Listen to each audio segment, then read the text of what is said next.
नमस्ते दोस्तों, मैं हूं एस्ट्रो सर्वेश। वीडियो में आपका स्वागत है।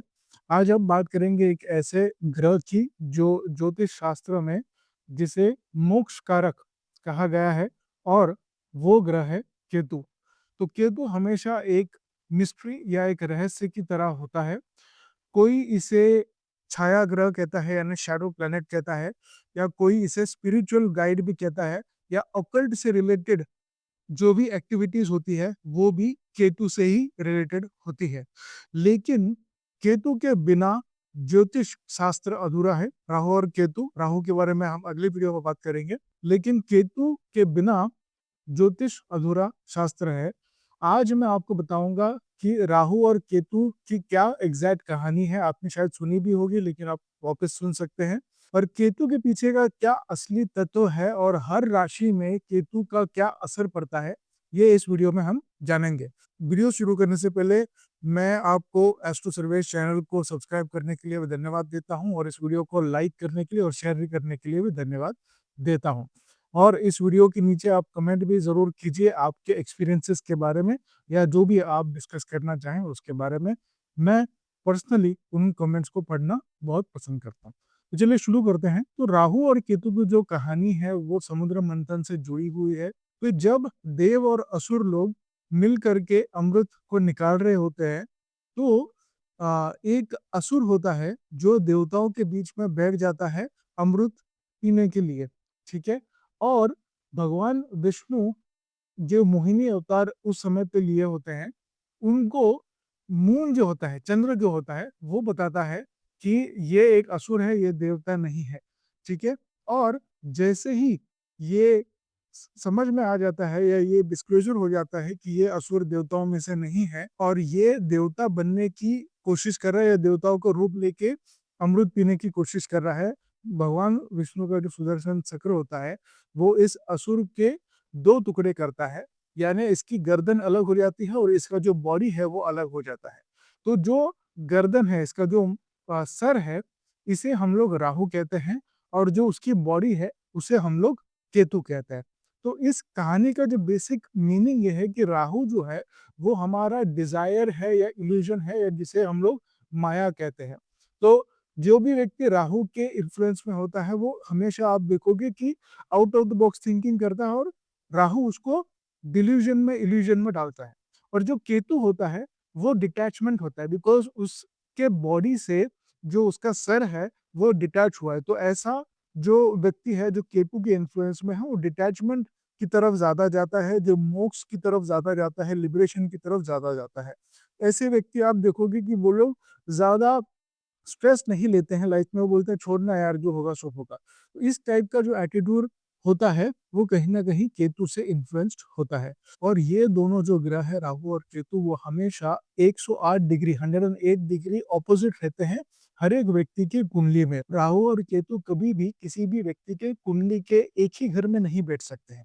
ठीक है, ये बेसिक थंब रूल है।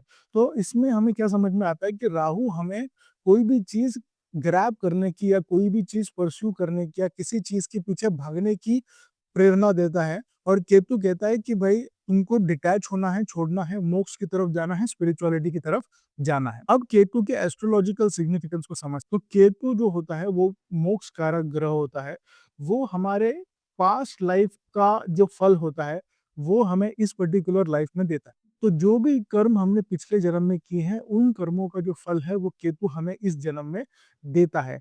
जिस भी घर में आपका केतु बैठा है, वहां पे वो आपको उस घर के एस्पेक्ट से डिटैचमेंट करवाने की कोशिश करता है, और काफी बार करता भी है।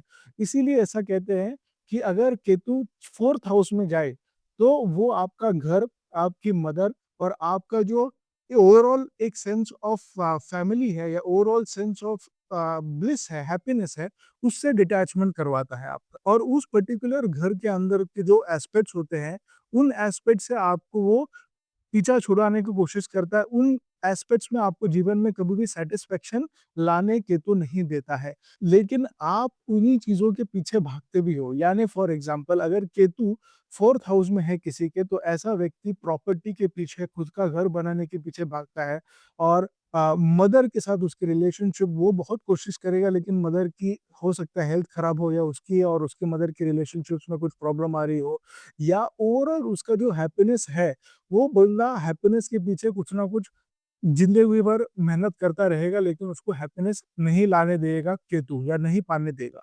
ठीक है। उसी तरीके से जो फोर्थ फेमस एग्जांपल है, केतु अगर सेवेंथ हाउस में है किसी के, तो ऐसे व्यक्ति के जीवन का जो मैरिज है और रिलेशनशिप्स है, बिजनेस पार्टनरशिप्स है, उसके अंदर केतु बहुत प्रॉब्लम क्रिएट करता है, और बहुत हाई चांसेस होते हैं अगर केतु सेवेंथ हाउस में है किसी के, तो ऐसे व्यक्ति का या तो इमोशनल या तो लीगल डिवोर्स होने के चांसेस बहुत ज़्यादा होते हैं, और ये देखा गया है। और इसी तरीके से अगर केतु किसी के 10th हाउस में है, तो ऐसे व्यक्ति के करियर को वो छुड़वाता है, यानी व्यक्ति बहुत कोशिश करेगा जॉब ढूँढने की, जॉब मिल भी जाएगी उसको, लेकिन किसी न किसी कारण की वजह से उसको या तो जॉब से निकाल देंगे, या उसको जॉब छोड़ना पड़ सकता है। तो इस तरीके से केतु जिस भी घर में बैठता है, वो उन घरों के जो क्वालिटी है, उनसे आपको डिटैचमेंट करने की कोशिश करता है। तो केतु का जो असली काम है, वो आपको माया से अलग, इल्यूजन से अलग करना है, क्योंकि वो खुद राहु से अलग हुआ है। तो इसलिए उसका काम ये होता है कि वो आपको माया से अलग करे, और आपके जो सोल की जर्नी है, उसको वो हायर लेवल पे लेके जाए। इसका मतलब क्या है कि ज़्यादा से ज़्यादा केतु आपको स्पिरिचुअलिटी की तरफ धकेलता है। और इसीलिए केतु को ज्योतिष में मोक्ष का द्वार कहा गया है। जितना राहु कहता है कि उसको और चाहिए, क्योंकि राहु का अगर आपने इमेज देखा होगा, तो उसका सिर्फ सर होता है, और वो खाते जाता है, उसको कभी भी सेटिस्फेक्शन नहीं मिलता है। इसका मतलब क्या है कि वो मटेरियलिस्टिक चीज़ों के पीछे भागते रहेगा जीवन भर, लेकिन उसको कभी सेटिस्फेक्शन नहीं मिलेगा, जो व्यक्ति राहु के इन्फ्लुएंस में है। उसका एग्जैक्ट ऑपोजिट होता है केतु। केतु को सब कुछ मिलने के बाद भी वो बोलता है, यार मुझे कुछ नहीं चाहिए, मैं इस सब से डिटैच होना चाहता हूँ। ठीक है। तो केतु का एग्जैक्ट ऑपोजिट रोल होता है राहु से, और इसी वजह से बहुत सारे जो योगी लोग होते हैं, जो संत लोग होते हैं, उनकी कुंडली में आप देखोगे कि केतु बहुत स्ट्रांग होता है, क्योंकि उनको अपने सांसारिक जीवन से डिटैचमेंट चाहिए थी, और स्पिरिचुअल लाइफ में आगे बढ़ना था। तो ऐसे लोग ही स्पिरिचुअल लाइफ में आगे बढ़ पाते हैं, बड़े संत बन पाते हैं, जिन लोगों का केतु काफी स्ट्रांग है, वरना वो सांसारिक जीवन में फँस जाते थे, और उसको कभी छोड़ नहीं पाते थे। अब जब केतु की महादशा या अंतर्दशा आती है, तो इंसान को ज़िंदगी में बड़ा ट्रांसफ़ॉर्मेशन देखने मिलता है। सबसे पहले तो आपको बहुत ज़्यादा पेन, यानी तकलीफ़ देता है केतु। तो चलिए अभी हर राशि में केतु का क्या असर होता है, उसको समझने की कोशिश करते हैं। तो सबसे पहली हमारी मेष राशि यानी एरीज़, अगर केतु मेष राशि के 8th या 9th हाउस में रहेगा, तो ऐसे व्यक्ति को ऑकल्ट के अंदर बहुत इंटरेस्ट रहेगा। ऐसे व्यक्ति के जीवन में 3 या 4 बार उसका कंप्लीट ट्रांसफॉर्मेशन होगा, यानी career wise, personal life wise उसको कंप्लीट ट्रांसफॉर्मेशन देखने मिलेगा। और ऐसे व्यक्ति को एक किसी न किसी प्रकार का हिडन फ़ियर रहेगा, जिसको हम लोग फ़ोबिया कहते हैं। वो फ़ोबिया ऐसे व्यक्ति को ज़रूर रहेगा, अगर किसी व्यक्ति के मेष राशि का व्यक्ति है और उसके 8th या 9th हाउस में केतु है तो। लेकिन उसको इस तरीके के फ़ोबिया को फ़ेस करना है, तभी केतु उसको बेनिफिशियल रिज़ल्ट देगा। अब चलते हैं हमारी सेकंड राशि यानी टॉरस, वृषभ की तरफ। तो वृषभ राशि में आपको केतु जो है वो डिटैचमेंट देता है। डिटैचमेंट किससे? वेल्थ से। यानी आप पैसा कमाएँगे, लेकिन पैसा आपके पास टिकेगा नहीं, आप कितना भी कोशिश करेंगे तो भी। रिलेशनशिप की बहुत टेस्ट लेता है ये वृषभ राशि में, और आपको 35 से बाद में, यानी 40-45 के एज के बाद में इवेंचुअली आप इतनी बार डिटैच हो जाते हो अपने रिलेशनशिप से, अपने पैसों से वगैरह, कि आप बोलते हो यार छोड़ो ये सब, अब मैं अपना जीवन स्पिरिचुअली इंक्लाइन करूँगा, अपनी लाइफ को स्पिरिचुअलिटी की तरफ डेडिकेट करूँगा। तीसरी राशि चलते हैं जेमिनी यानी मिथुन। तो मिथुन राशि में ये आपको रिलेशनशिप और स्पेशली बिज़नेस पार्टनरशिप में बहुत प्रॉब्लम्स प्रोवाइड करता है। आपको ये लोनलीनेस भी माइंड में क्रिएट करता है, यानी आपको हमेशा लगता रहेगा कि आपके लिए कोई नहीं है, आप सबके लिए करते हैं, लेकिन आपका कोई बेनिफिट नहीं करता है।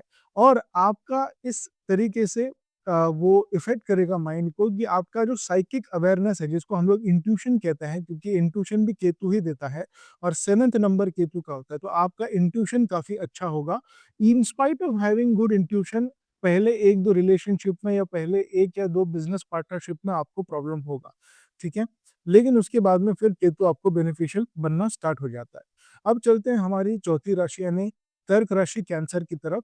तो आपको हेल्थ और आपके डेली लाइफ में केतु अप्स एंड डाउन्स करवाएगा, लेकिन अगर आप लोगों की सेवा करते हो, समाज में जिस भी लोग आपको लगता है कि इनकी सेवा करनी चाहिए, वैसे आप कंसिस्टेंटली सेवा करते हो ऐसे लोगों की, तो आपको ये हेल्थ भी स्टडी करवाएगा कुछ समय के बाद में। अगर आप ऐसा नहीं करते हो, सेवा नहीं करते हो किसी की, तो फिर आपका हेल्थ में अप्स एंड डाउन से कंटिन्यूअसली करता रहेगा। तो ये आपके लिए बहुत इंपॉर्टेंट चीज़ है कि आप लोगों की सेवा करें। अब चलते हैं फिफ्थ राशि यानी लियो की तरफ। बिकॉज़ ये फिफ्थ राशि है, तो यहाँ पे आपका लव लाइफ में बहुत प्रॉब्लम क्रिएट करता है और स्पेशली बच्चों से रिलेटेड आपको इश्यू आ सकते हैं। बच्चे होने में प्रॉब्लम हो सकता है या बच्चे होने के समय पे या उनके बच्चों के थ्रू प्रॉब्लम्स होने की आपको संभावना काफ़ी देता है केतु। लेकिन लियो में केतु जो है आपको काफ़ी क्रिएटिव भी बनाता है, तो आपकी क्रिएटिविटी को काफ़ी इम्प्रूव करता है। लेकिन जैसे मैंने कहा लव लाइफ में और चिल्ड्रन से रिलेटेड आपको केतु के इन्फ्लुएंस की वजह से प्रॉब्लम आ सकता है। अब बात करते हैं सिक्स्थ राशि वर्गो यानी कन्या की। इस राशि में केतु आपको घर यानी खुद का घर बनाने में या कोई भी प्रॉपर्टी से रिलेटेड प्रॉब्लम्स क्रिएट करता है और आपको इमोशनली थोड़ा-सा अनस्टेबल बनाने की कोशिश करता है, स्पेशली प्रॉपर्टी के मैटर से रिलेटेड। फॉर एग्ज़ाम्पल, अगर आपके घर में कोई प्रॉपर्टी है जो आपके नाम पे एक्चुअली होनी चाहिए, लेकिन वो आपको नहीं मिली, ठीक है? वो आपके किसी सिबलिंग को मिली या किसी और को मिली या पेपर्स में प्रॉब्लम आया, इस तरीके से कुछ ना कुछ प्रॉपर्टी से रिलेटेड, स्पेशली घर से रिलेटेड केतु इश्यूज क्रिएट कर सकता है, ठीक है? लेकिन आपको ये स्पिरिचुअल अच्छा बनाता है, तो अगर आप स्पिरिचुअली की तरफ जाते हैं और खुद से मेहनत करके आप आगे की तरफ बढ़ते हैं, तो आपको जो घर का मोह है या जो प्रॉपर्टी का मोह है, उसमें से वो निकाल देता है और फिर आपको स्पिरिचुअल राह की तरफ वो उसको लेके जाता है। अब बात करते हैं लिब्रा के बारे में, तो लिब्रा में आपके और आपके सिबलिंग के बीच में ये मिसअंडरस्टैंडिंग्स क्रिएट करता है। अब बात करते हैं स्कॉर्पियो की, तो स्कॉर्पियो के अंदर केतु आपको पैसा और फैमिली मैटर्स में डिटैचमेंट देता है, लेकिन आपको ऑकल्ट स्पेशली तंत्र से रिलेटेड जो चीज़ें होती हैं, उसमें आपका इंटरेस्ट काफ़ी बढ़ा देता है। फिर आता है सजिटेरियस। सजिटेरियस के अंदर केतु आपके सेल्फ आइडेंटिटी में कंफ्यूजन क्रिएट करता है, यानी आप क्लियरली समझ नहीं पाओगे कि आपकी खुद की पर्सनालिटी क्या है और आपको किस डायरेक्शन में जीवन में जाना चाहिए। लेकिन आप जब एक सर्टेन एज के बाद आ जाते हो, specially after the age of 45, तो आपका डीप नॉलेज में इंटरेस्ट बहुत बढ़ जाता है, डीप रिसर्च में इंटरेस्ट बहुत बढ़ जाता है और इस डीप नॉलेज और डीप रिसर्च की वजह से आपको ओवरऑल करियर में भी आगे चल के फायदा देता है। फिर आता है हमारी 10वीं राशि यानी कैप्रिकॉर्न यानी मकर राशि। कैप्रिकॉर्न के अंदर ये आपको एक्सपेंसेस बहुत ज़्यादा करवाता है, खुद के लिए नहीं लेकिन सडन एक्सपेंसेस जिसको बोलते हैं, ठीक है? यानी अनप्लान्ड एक्सपेंसेस करवाता है, तो बेसिकली पैसे से आपको डिटैचमेंट करने की बहुत कोशिश करता है और आपको कोई ना कोई फॉरेन कनेक्शन की वजह से स्ट्रेस क्रिएट या प्रॉब्लम क्रिएट कर सकता है, ठीक है? तो फॉरेन एलिमेंट यानी आपके नोन एनवायरनमेंट, आपका नोन सिटी, आपका नोन स्टेट को छोड़ करके किसी और स्टेट और सिटी की वजह से या और कोई कंट्री की वजह से कुछ प्रॉब्लम्स आपके जीवन में आ सकते हैं अगर आप उस टाइप का कुछ काम करते हैं तो। लेकिन जब आप उस प्रॉब्लम में से निकल जाते हैं, तो उसके बाद में ये आपको काफ़ी अच्छा रिज़ल्ट भी देता है, प्रोवाइडेड अगर आप अपने आप को स्पिरिचुअली इंक्लाइंड रखते हैं तो, ठीक है? फिर आती है हमारी 11वीं राशि यानी एक्वेरियस। तो एक्वेरियस में केतु आपको आपके दोस्तों से डिटैच करता है, यानी आपको दोस्ती करने में प्रॉब्लम आती है और अगर आपका दोस्त बन भी जाते हैं, तो कहीं न कहीं या किसी न किसी रीज़न की वजह से आपका उनके साथ झगड़ा हो सकता है या आपका उनके साथ कॉन्टैक्ट टूटने के काफ़ी ज़्यादा चांसेज़ है। उसी तरीके से जो आपका नेटवर्किंग होता है, उसके अंदर आपको प्रॉब्लम आ सकता है। अभी कुछ लोग होते हैं, जो लोग बोलते हैं यार मैं अपना नेटवर्किंग नहीं कर पाता हूँ या मैं अपने कॉन्टैक्ट्स नहीं बढ़ा पाता हूँ या मैं अच्छे दोस्त नहीं बना पाता हूँ। तो ऐसे जो लोग होते हैं उनको कहीं न कहीं केतु का इन्फ्लुएंस होता है और ये सारे प्रॉब्लम्स आपको फेस करने पड़ सकते हैं अगर आपका केतु एक्वेरियस साइन में ज़्यादा स्ट्रॉन्ग है तो। अब बात करते हैं हमारी 12वीं राशि यानी पाइसेस के बारे में, मीन के बारे में। तो इस राशि में आपको केतु करियर से डिससैटिस्फैक्शन प्रोवाइड करता है। यानी आपको हमेशा लगता रहेगा कि आप जितना डिज़र्व करते हैं, उतना आपको नहीं मिलता है। देखिए, मैक्सिमम 99% जो एम्प्लॉइज़ होते हैं, जो जॉब करते हैं, उनको यही लगता है। लेकिन आपके लिए ऐसा रहेगा कि आप एक्चुअली कुछ चीज़ जेन्युइनली डिज़र्व करते हैं, लेकिन आपको नहीं मिलता है, किसी और को मिलता है और ये रिपीटेड पैटर्न हो सकता है आपके लाइफ़ में। तो करियर में थोड़ा-सा डिससैटिस्फैक्शन आपको मिल सकता है। लेकिन अगर आप मेडिटेशन के ऊपर फ़ोकस करते हैं, तो डेफ़िनिटली आपको इस डिससैटिस्फैक्शन का सॉल्यूशन मिल सकता है। ये नहीं मैं कहूँगा कि करियर में सडन ग्रोथ वगैरह मिलेगा, लेकिन डिससैटिस्फैक्शन आता है एक्सपेक्टेशन से। तो मेडिटेशन से क्या होगा कि आपका माइंड स्टेबल होगा, आपका एक्सपेक्टेशंस कम होंगे एंड इवेंचुअली आपको जो डिज़र्व आप करते हो, वो अ, ग्रोथ, वो आपको पोज़ीशन डेफ़िनिटली मिलेगी, ब लेकिन उसके लिए आपको इनिशियल फ़ेज़ में जीवन में, करियर में स्ट्रगल थोड़ा-सा करना पड़ सकता है। अब मैंने हर राशि में केतु का जो इन्फ्लुएंस है वो बता दिया, लेकिन इसकी एस्ट्रोलॉजिकल रेमेडीज़ क्या है, वो भी आप जानना चाहेंगे। तो जब केतु थोड़ा-सा टफ होता है, तो उससे लड़ना नहीं है आपको, आपको उसको एक्सेप्ट करके आपके कुंडली में, आपके लाइफ में उसको बैलेंस करना है और इसके लिए कुछ रेमेडीज़ हैं जो एस्ट्रोलॉजिकली प्रूवन रेमेडीज़ है। सबसे पहला तो केतु का जो मंत्र है, ओम केतवाय नमः। 108 बार आपको जाप करना है अगर आपको लगता है कि केतु का इन्फ्लुएंस आपके ऊपर बहुत ज़्यादा है या बहुत नेगेटिव तरीके से आपको फ़ील हो रहा है। दूसरा जो रेमेडी है वो है दान करना। सबसे अच्छी रेमेडी केतु की जो है, जो मैं हर कंसल्टेशन में बोलता हूँ और मैं खुद प्रैक्टिस करता हूँ इसे, कि हफ्ते में 1 बार आपको डॉग्स को, यानी हमारे यहाँ पे जो स्ट्रीट डॉग्स होते हैं, उनको आपको खाना खिलाना है। अगर पॉसिबल है तो आप अपने घर पे भी डॉग रख सकते हैं, लेकिन उसकी आपको बहुत अच्छी तरीके से केयर करनी पड़ेगी। ऐसा नहीं कि आपने डॉग लाया और उसकी केयर नहीं कर रहे हैं, ऐसा बिल्कुल नहीं करना है। अगर आप घर पे नहीं रख सकते तो स्ट्रीट डॉग्स को आपने डेफ़िनेटली खाना खिलाना है और इससे आपकी बहुत अच्छी केतु की रेमेडी होती है। तीसरी रेमेडी है आपको मेडिटेशन और स्पिरिचुअल प्रैक्टिस करना। जैसे आपने देखा होगा कि पूरे वीडियो में मैंने स्पिरिचुअलिटी ये वर्ड काफ़ी बार बोला, तो मेडिटेशन और स्पिरिचुअलिटी को फ़ॉलो करना ये भी एक बहुत बड़ी रेमेडी होती है केतु की। और चौथी जो रेमेडी है वो है जेमस्टोन रत्न की। तो कैट्स आई जो जेमस्टोन होता है, वो जेमस्टोन केतु के लिए होता है, लेकिन जैसे मैं हमेशा कहता हूँ कि जेमस्टोन और रुद्राक्ष जो होता है वो प्रॉपर कुंडली दिखाने के बाद ही आपने पहनना चाहिए, वरना इसका साइड इफ़ेक्ट भी आ सकता है, ठीक है? लेकिन जो बाकी के 3 रेमेडीज़ मैंने आपको बताई, जैसे मंत्र बताया, डॉग्स को खाना खिलाया बताया, स्पिरिचुअलिटी मेडिटेशन बताया, वो हर एक व्यक्ति ने करना चाहिए और कर भी सकते हैं, फ्री ऑफ कॉस्ट है, ठीक है? तो डेफ़िनेटली इसको करें। फॉर लास्ट केतु की सबसे बड़ी रेमेडी जो है वो ये है कि केतु के साथ आपको फाइट नहीं करना है, स्ट्रगल नहीं करना है, केतु को आपको एक्सेप्ट करना है और जो लेसन केतु आपको अपने जीवन में देना चाहते हैं, वो लेसन को एक्सेप्ट करके उसको आपको प्रैक्टिस करना है।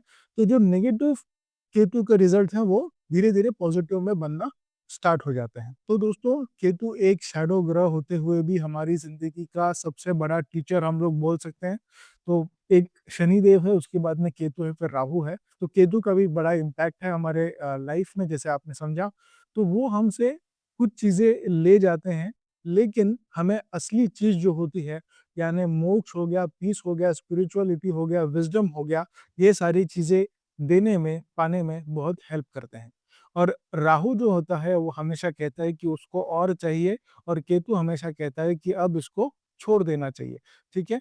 तो दोनों मिलके हमारे जीवन में हर एक इंसान की कार्मिक जर्नी को कंप्लीट करने में बहुत बड़ा रोल निभाते हैं। अगर आपको ये वीडियो अच्छा लगा है तो ज़रूर इसको लाइक कीजिए, सब्सक्राइब कीजिए, शेयर कीजिए इस वीडियो को। और अगर आप जानना चाहते हैं कि आपकी कुंडली में केतु का क्या रोल है और केतु आपके कार्मिक लेसन में क्या सिखाना चाहते हैं आपको और उसकी क्या आपको पर्सनलाइज़ रेमेडी करनी चाहिए, तो आप मेरा पर्सनल कंसल्टेशन ले सकते हैं, बुक कर सकते हैं, ठीक है? ये ऑनलाइन 15 मिनट का इनिशियल कंसल्टेशन होता है, ये प्राइवेट ज़ूम कॉल पे कंसल्टेशन होता है, जिसमें मैं आपकी कुंडली देखता हूँ, न्यूमरोलॉजी देखता हूँ और वास्तु से भी रिलेटेड आपको कुछ उसमें रिकमेंडेशन प्रोवाइड करता हूँ। तो जैसे आपकी कुंडली के हिसाब से नीड है, तो मैं आपको उस तरीके से रेमेडी प्रोवाइड करता हूँ, जिसमें मंत्र जाप होता है, अगर पूजा की रिक्वायरमेंट है तो वो होती है, जेमस्टोन की रिक्वायरमेंट है, तो मैं बताता हूँ, रुद्राक्ष की रिक्वायरमेंट है तो वो बताता हूँ।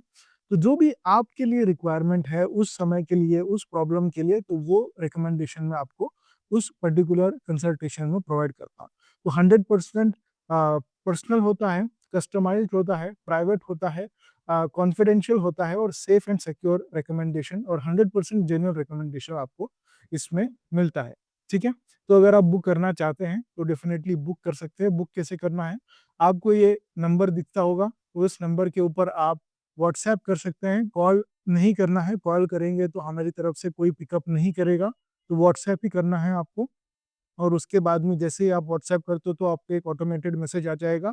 उसमें से आपको जो भी चॉइस आपको चूज़ करना है वो चूज़ करके पेमेंट लिंक मिल जाएगा। तो पेमेंट करने के बाद आपको एक वेबसाइट मिलेगी जहाँ पे आप अपना कन्वीनिएंट डेट और टाइम सिलेक्ट कर सकते हैं जिस समय पे आपको कंसल्टेशन लेना है, बुक करना है।